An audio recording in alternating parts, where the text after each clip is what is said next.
Chaque jour à 6h40, Louis va plus loin. On va plus loin avec vous. Il y a un an, le premier décès dû au coronavirus était annoncé en Chine. Un an et on ne connaît toujours pas l'origine de la maladie. Eh oui, un an de recherche, un an d'hypothèses, mais toujours pas de réponse. Entre janvier et février 2020, pourtant, le pangolin faisait figure de coupable idéal, le grand marché de Wuhan de scène de crime, et le brouillard semblait dissipé.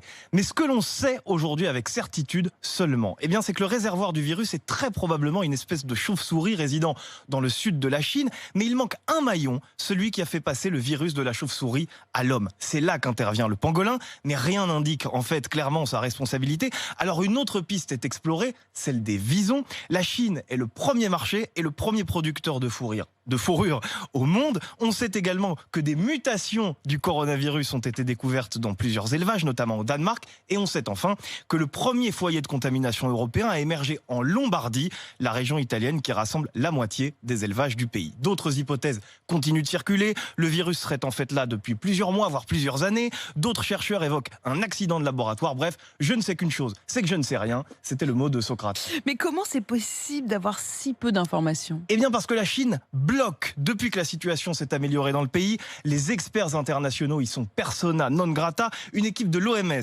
était en route vers Pékin mardi dernier avant d'apprendre que son visa n'avait pas été accordé. La visite débutera finalement ce jeudi, a-t-on appris ce matin. Depuis des mois, les autorités et les médias d'État évoquent une importation du virus par des étrangers. Ils pointent même le rôle des jeux militaires organisés à Wuhan en octobre 2019. La controverse scientifique devient donc aussi diplomatique. Étrange virus pour lequel nous aurons mis moins de temps à trouver un vaccin qu'une origine. Merci beaucoup, merci Louis Amar avec vous. Chaque matin, on va plus loin. RMC, il est 6h40.